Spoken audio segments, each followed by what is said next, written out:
چچا آپ میرے ساتھ کل اسکول چلیں گے؟ بھائی خیریت تو ہے نا؟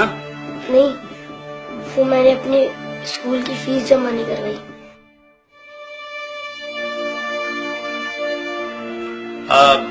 بیٹا تم کیا کرو گے اسکول پڑھ کے؟ دیکھو تم میرے ساتھ دکان پر آ جانا، میرے پاس 2 ملازم ہیں، جب تمہارے کام سمجھ میں آ جائے گا تو ایک کی چھٹی کرا دوں گا۔ تم لوگ دھیان سے پڑھو، ٹیچر کے آنے سے پہلے اپنا ہوم ورک مکمل کر لو۔ اچھا چچا میں چلتا ہوں۔ ارے نہیں بھائی، کھانا کھا کے جانا۔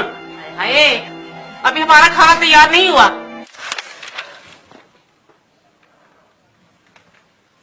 یا رسول اللہ، جب سے میرے ابو فوت ہوئے مجھے کسی نے پیار نہیں کیا۔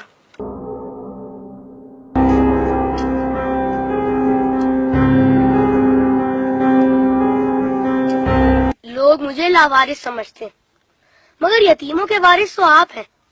شاید یہ بات کسی کو پتا نہیں ہوگی، تبھی تو مجھے اسکول سے نکال دیا۔ لیکن یا رسول اللہ، مجھے کسی سے کوئی شکایت نہیں ہے۔ آپ میرے وارث ہیں، اس سے بڑھ کر اور میرے لیے کیا ہو سکتا ہے؟ اللہم صلی علی محمد و علی محمد۔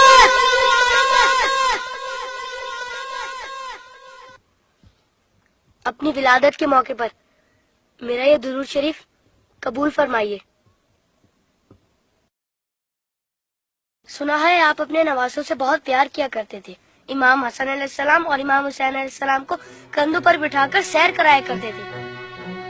آپ امام حسین علیہ السلام کے گلے کے بوسے لیا کرتے تھے اور روتے تھے۔ آپ کو پہلے سے علم تھا نا کہ امام حسین علیہ السلام کے گلے کو کاٹا جائے گا؟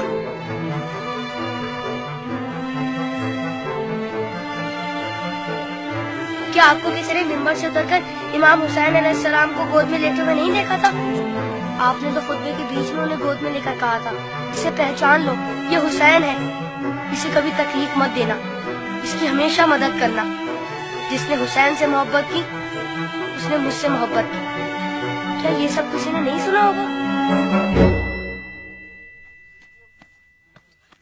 ساقی ایک اوسط نے جب ننھے علی اصغر کے لیے پانی کا سوال کیا تو یزیدی لشکر میں سے کسی نے بھی انہیں پانی نہیں دیا۔ یا رسول اللہ، آپ کی خاطر بھی نہیں دیا انہیں، اور 6 ماہ کا بچہ کتنا پانی پی لیتا؟ چند قطرے۔ کربلا نے 3 منہ والا ایسا تیر چلایا جس نے شہزادہ علی اصغر کو ایک کان سے لے کر دوسرے تک ذبح کر دیا۔ تیر کتنا بڑا تھا آپ کو تو پتہ ہی ہوگا۔ تیر لگنے پر شہزادہ علی اصغر روئے ہوں گے۔ کٹے ہوئے گلے کو دیکھ کر مولا حسین بھی روئے ہوں گے۔ ننھے شہزادے کی لاش کو لے کر کبھی مولا آگے بڑھتے تو کبھی پیچھے ہٹ جاتے۔ جب شہزادے کو ماں کی گود میں رکھا ہوگا تو تیر چھپا دیا ہوگا۔ ماں نے جب ننھے شہید کو دیکھا تو کہا، ارے تیری عمر کے تو جانور بھی ذبح نہیں ہوتے، ان ظالموں کو تیری کمسنی پر بھی رحم نہیں آیا۔ غازی عباس کے بازو کٹ گئے، سکینہ کی آس ٹوٹ گئی۔ سنا ہے بی بی سکینہ مولا حسین کے سینے پر سوتی تھی، مولا کے دل کا سکون تھی وہ۔ شاید اسی لیے امام حسین نے اپنی شہادت سے پہلے زمین کربلا سے کانٹے چن لیے۔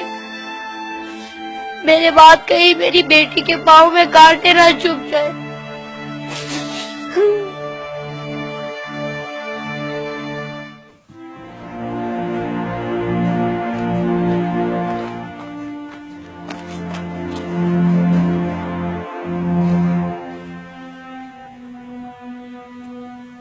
مولا حسین جب قاسم کی لاش لینے میدان میں گئے تو 3 دفعہ پکارا، تینوں ہی دفعہ جواب نہیں آیا۔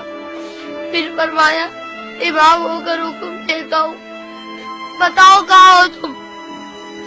تو مشرق سے آواز آئی چچا، مغرب سے آواز آئی چچا، چاروں طرف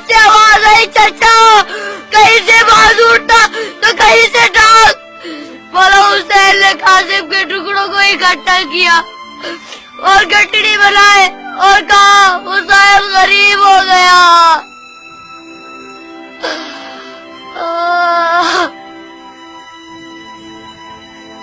یزید کی فوج میں کسی کو پتا تو ہوگا یا کسی نے بتایا تو ہوگا کہ جن لوگوں کو تم مار رہے ہو وہ نواسۂ رسول ہے. مولا حسین نے بلند آواز میں کہا تھا میں نواسۂ رسول ہوں, کوئی میری مدد کرنے والا ہے؟ یہ سن کر یزیدی فوج میں سے ہر کسی نے ان کی مدد تو کی ہوگی. سنا ہے یزیدی فوج نے امام حسین کو شہید کرنے سے پہلے نماز پڑھی تھی, اذان بھی دی ہوگی. کیا اذان میں آپ کا نام نہیں سنا ہوگا؟ تو پھر آپ ہی کے نواسے کو اتنی بے دردی سے شہید کیسے کیا؟ شہید کرنے کے بعد پہچانا نہیں ہوگا, ورنہ لاشوں پر اس طرح گھوڑے نہ دوڑاتے.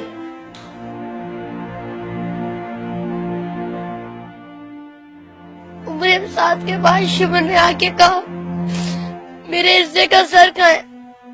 حسین کو قتل تو میں نے کیا تھا, تو نے وہ سر کولی کو دے دیا. عمر سعد نے کہا میں نے تیرے لیے بھی ایک سر رکھا ہوا ہے. شمر نے پوچھا کہاں ہے؟ عمر سعد نے کہا جانے سے برداروں کو لے جا خیمے کے پیچھے. ان ظالموں نے وہاں جا کر زمین میں نیزے مارنے شروع کر دیے. ایک نیزہ ایسا زمین میں گیا کہ ساتھ علی اصغر کو لے آیا. سب شہیدوں کے سر نیزے پر گئے, علی اصغر کا بدن نیزے پر گیا.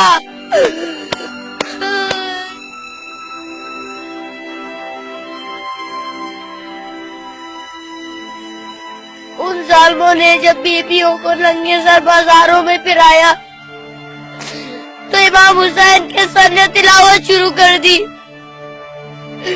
جیسے کہہ رہے ہو اے لوگوں بیویوں کی طرف مت دیکھو, یہ دیکھو کہ ایک کٹا ہوا سر قرآن کی تلاوت کر رہا ہے.